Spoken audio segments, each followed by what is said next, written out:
This is Gordo to Cancer University. This is my man R. Dave. Dave, Anya. Anya. Well, we just gonna basically talk about a little bit about the lifestyle, what they go through out here on the Cancer University.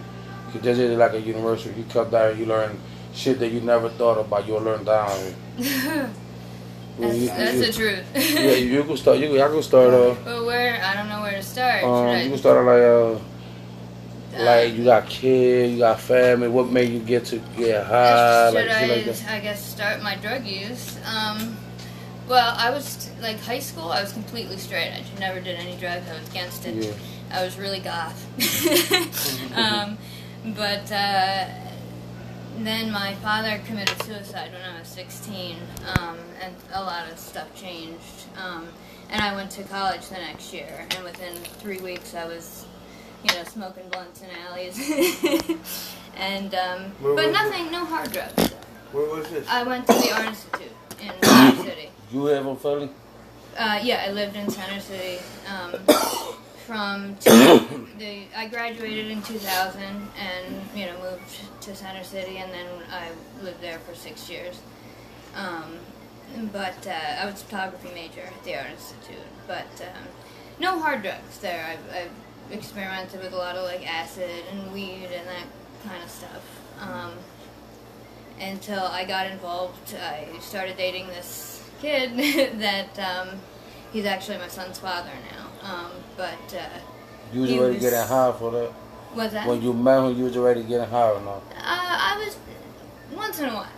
But it was a totally different thing. It was, the kind of thing that we would plan. We would go camping. We would take acid. It wasn't an everyday thing. It was a whole new. When I met him and his friends, it was a whole another level. With the harder drug, the cocaine and the heavy drinking and like they couldn't have fun without doing it. And it was like, before we went out, it was always like, what are we going to get first before we can go out and have fun? I know what that is. I used to take perk before. I know what that is. Before you do anything, go out anywhere, you want to... Oh, it's the same way with weed. Right. When you want to smoke before you do anything, you want to smoke. And like a cigarette, before you do anything, you want to smoke.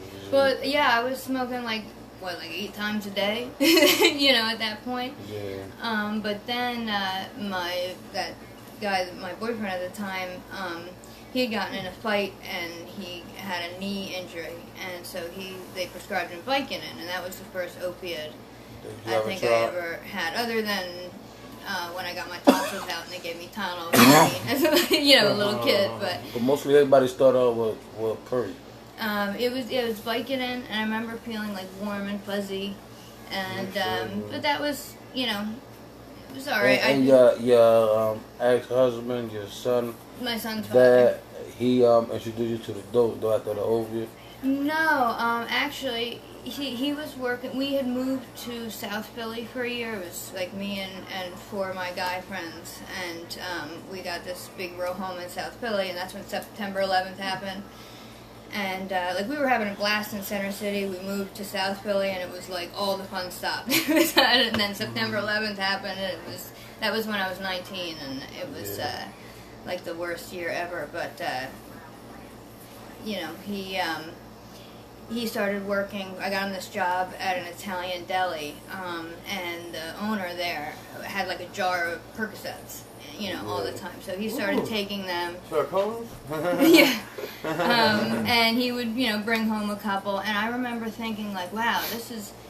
I was really interested in brain chemistry and how drugs affected that. And, the 60s, I was interested in that, which is why I experimented with hallucinogens. But I remember thinking, like, every other drug that I had done, it was like the come down, like, was too hard, or, like the bad didn't outweigh the good or something. But when I took a Percocet, it was like perfect. I'm like, oh my God, this is perfect. Like I feel up, like almost like cocaine, but the come down isn't too bad. And like, I remember thinking, this is great. And then I had moved back to Center City, and I worked for a winery in the Reading Terminal Market, and I met this guy that used to stop in, this old man, he was like 63, and he used to bring me pills all the time, just for free, never charged me. And I ended up meeting a few people like that. I'm pretty sure I took something almost every day for 2 years and never paid for anything ever. You know, so that kind of started an issue, but it never went past like Percocets. No. And then my boyfriend at the time started getting really violent. He started like binge using cocaine and getting really violent, and I ended up having to get a restraining order. And I moved home with my mother, who apparently became a hoarder while I was in college, like on the show, like big time. Yeah. Like I couldn't even open the front door, and there was cat shit everywhere and big piles, and I couldn't even fit myself in the house. So, but I had no way to get anything, so I kind of stopped using for a while. I was gonna ask you a question. Yeah. If you would not been getting high, how would you been doing? Wait, I'm sorry, say that again? If you would not been doing dope, right? How will you see yourself now with your family, like with your son and your I would probably see myself living in a cabin in the woods somewhere in upstate New York or New Hampshire, probably making homemade soaps and having my own business. That's always. You see your son do a lot, or no? I usually do, but not recently because. Like your addiction, your family don't want you around and stuff. Well, that's a long story. They want you really to get your shit together, so like that you sound like that now. He's living with his father's mother, and we don't get along at all. And she'll use any excuse to keep me away from him. Especially with your addiction, she gonna use that more. So. They don't know that I'm using right now. No. Because I was in jail for a year. My addiction really took off after my son. Like, I had kind of stopped using. Yeah. But living in that house with my mom and I was like imprisoned in like a dark hole of stuff. Through all the hoarding. Yeah. Through all that. Yeah, that can be really depressing. It's very depressing. And it's not even hoard, is it really? It's well, what would happen is I'd be like, all right, I'm going to clean this. And I would start with a small room, and I'd work for like 10 hours on that room, and just to get down to the floor. And I'd find dead birds and shit and all kinds of stuff. I don't even know. And within 3 days, it was all back. And like then I would do it again and again and again, and eventually it like broke down my soul. Like it just beat me down to the point where I couldn't even do it anymore. And I started just living like that because you got used to that environment. It's almost like it's almost like an outward picture of the way you feel about yourself inside. You know what I mean?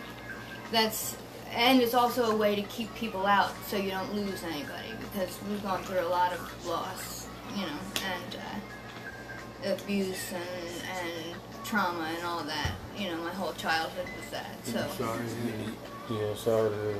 Your mom and dad still alive or no? No, my father, like I said, killed himself when I was 16, and my mom's still hoarding and a little out of her mind. My mom's a great woman, really artsy and really interesting and educated. She just like hoarder, like Sarah. She just is not with it. Right? She can't, you know. She's been. I mean, her mother committed suicide. Then she lost my brother, and she went through bankruptcy, divorce, lost all our businesses, and my father beat her for 21 years, and you know, then it was just constant chaos. We were always going into hiding because he was going to take us out in the woods and kill us, and it was always something. He was always kidnapping me and putting me in the back of a pickup truck and taking me somewhere into New England or Canada. You know, I never knew what was going to happen. So, like I said, I've said in rehab several times, as a kid, I developed what I called as my numb button.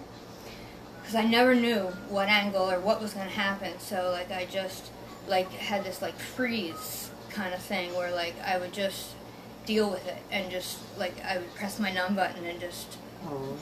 And then when I found opiates, it was like And like it was like my numb button, and I didn't have to do any work. Yeah. You know, so it was perfect. All of a sudden, I didn't care anymore. I didn't care, and I. Oh, so you used to get abused a lot when you was young? Not physically, emotionally. Yeah. My father. Abuse is so much worse. Right. He owned a gymnastics gym, and he insisted that I had to be the best and a competitive gymnast, and I did that 60 hours a week on top of school as a 4th grader, you know, so I never had time for friends or other things, or, you know, I didn't know who I was or what I liked, and I was forced to do that, and I enjoyed it physically, you know, I enjoyed flipping around in the air and doing that, but I'm not a competitive person. I did it. He forced you basically to Right. do something you wasn't really into. It was his way of having more custody. Yeah. It was having me there all the time and, you know, mind fucking me. So. But I know that when you do that, I noticed that me growing up, people that do that with their kids try to keep their kids from doing everything they do, be there with them, and not try to like be outside with their friends and them. But, They be the one that turn out to get in drug addiction because they be so stressed because out. they're so confined, and that's what the people that have my son now, that's what they're doing to him, and I don't believe in that. I believe in letting them make their own decisions to an extent. Let them go talk to their little you kids. can't, They not wrong. yeah, you can't shelter them because they're just gonna go crazy. You just gotta teach them not to talk to strangers, stuff like that. But you go let them play. Teach with them kids. how to make. You know, Find how to talk to people. it's like don't do that because I said so.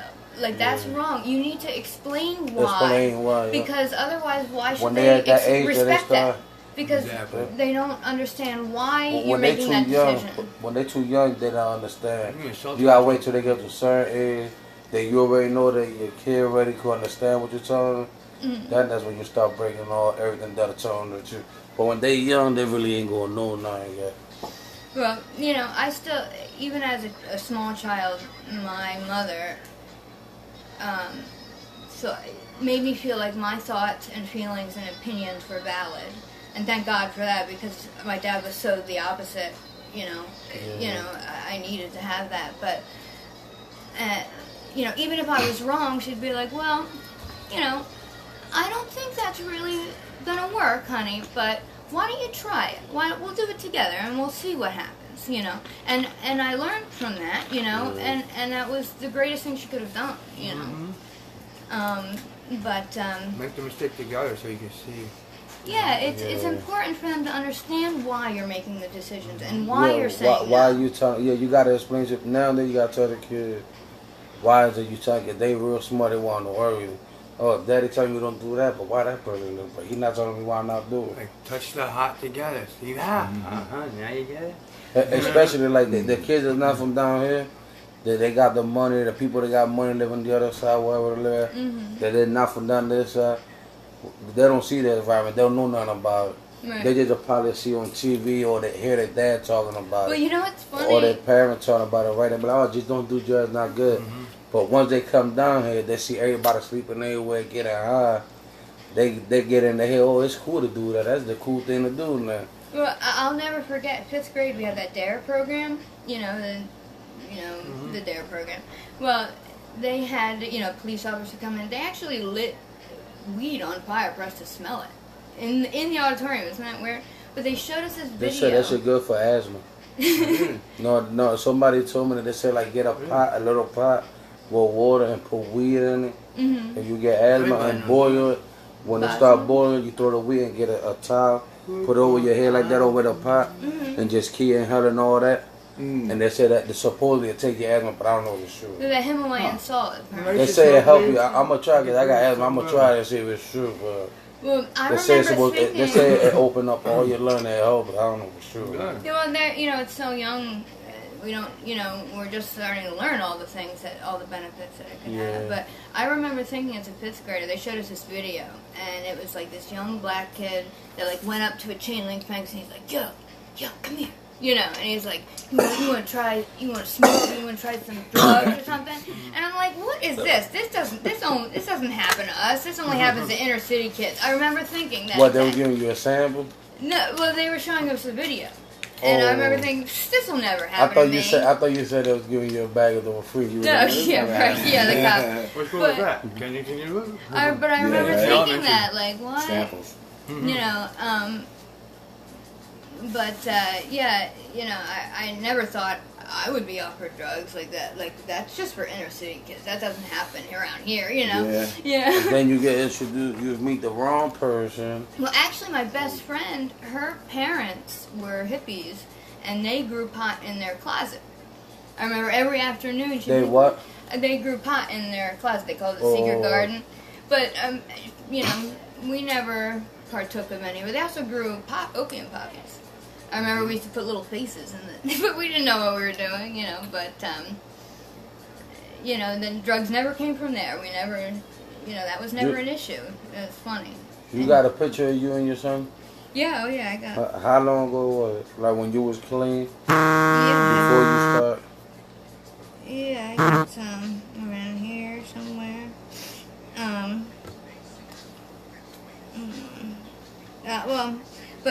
You know when it really started, when I was, after I was pregnant, I stopped using, you know, anything.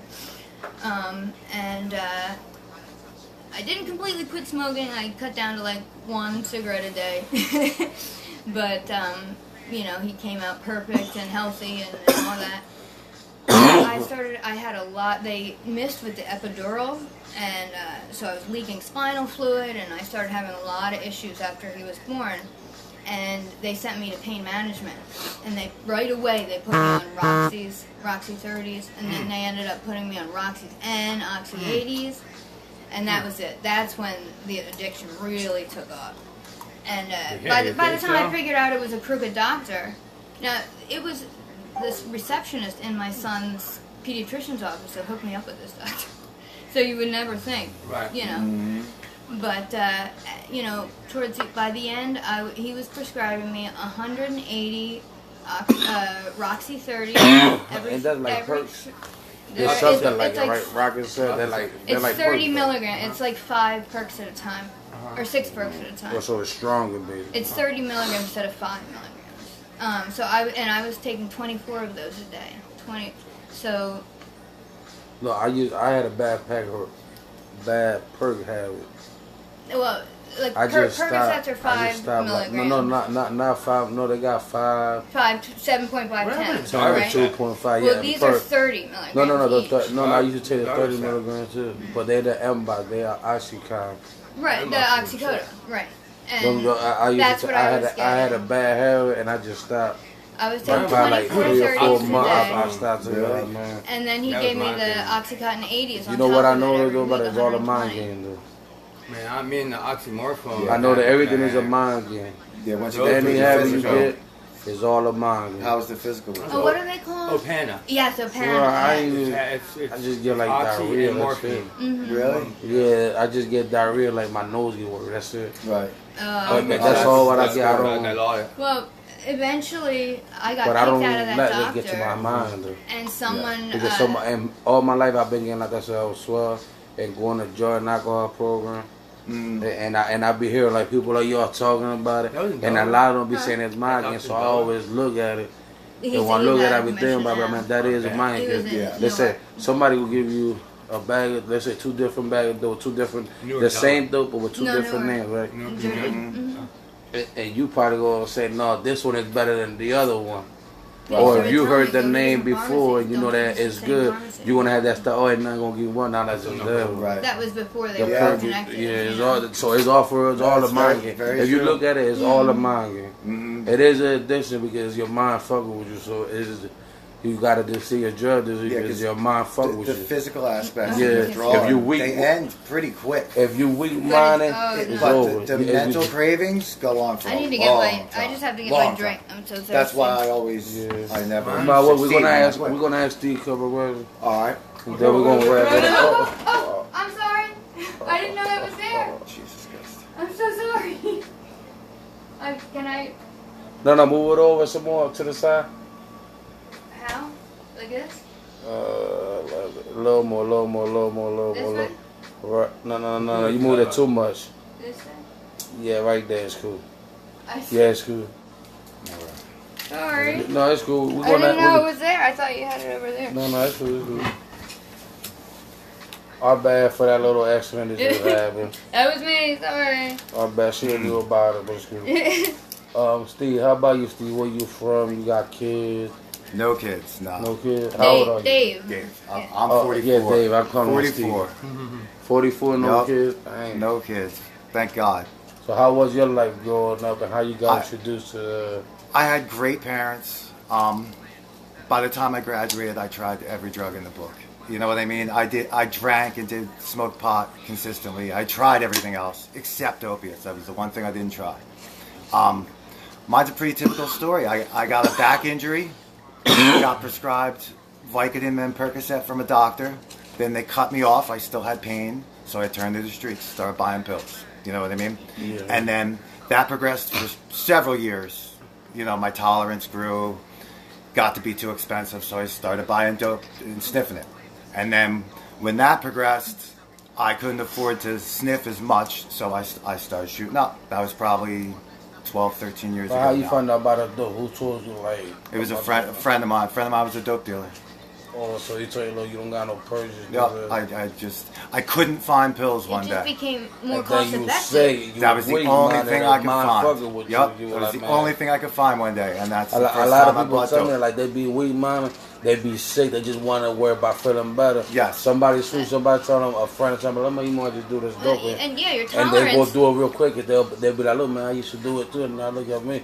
So when they go do it, and actually know that, but oh, it's cool. Right. They won't start doing it a lot, but they'll So start much buying cheaper. perk, but then every time they run out, they start doing that, they get to a point. Yeah. They be like, man, fuck that perk, and they just keep doing the And dope. that was basically me for a while. I That's how it was bought with pills doing. trying not to turn to dope all the time, but And eventually then, I did. It- Yeah. it's The just pill too thing is much- not always there like the Yes. legal finance. It's way more Yup. cost effective. You're getting way more Yeah. for the money. You just can't hold up.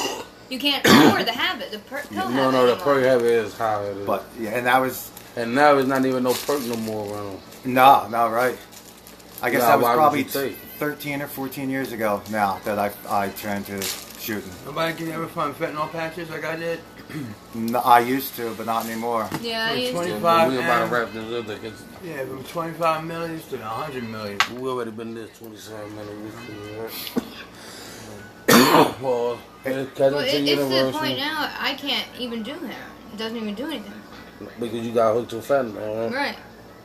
That's how it is, though. And They said once you start doing fentanyl, it's over. Yeah, you just, Yeah. it doesn't do a thing. Yep, That's crazy. and that's true. When did we start coming to Philly? It's been a couple years now.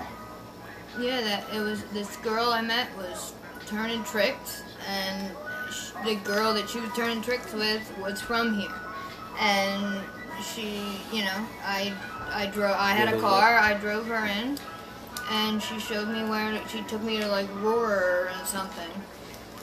Oh, I'm sorry. Well, this was a long time ago. This, you know, I don't know. And it was I don't that even much remember stronger where, than but- what we were getting. It was so ridiculous, like, because where I was going, I had to do 5 at a time just to feel it. And this, I did a half of one, and I was out of my mind. Yeah, I remember we split a bag. the And first time. we're $1 more here. They're only $1 more, you know. And it's not like they're twice the price or something. So it was, you know, it became worth it to spend the gas and the bridge toll for me to drive an hour and a half all the way here. Yeah, I remember you had that little truck. I had, well, I had, And yeah, I got in 3 accidents and Yeah, let's wrap 3 this years. up. Huh? 'Cause I gotta go over to my wife and my son, so let's wrap it up. Well, I'm sorry. We're gonna wrap it up. okay. Alright, this go look, welcome to Kensington University. Y'all see it for yourself, y'all kids, y'all watching. These are people that's out here, they really tell you how it really is out here. Do not do no drug, it's not good. I'd give anything to go back in time These and are real change it. people, these are real addicts out here that's really telling y'all about it, how it is really in Kensington University. It'll ruin your life. This is Gordo, this is Art, this is Dave. Dave, Anya. Anya. We're gonna holler at y'all next time. Stay tuned, subscribe, and like and comment below. And we're gonna keep doing these episodes of Kensington University. Thank you for watching. All right, y'all.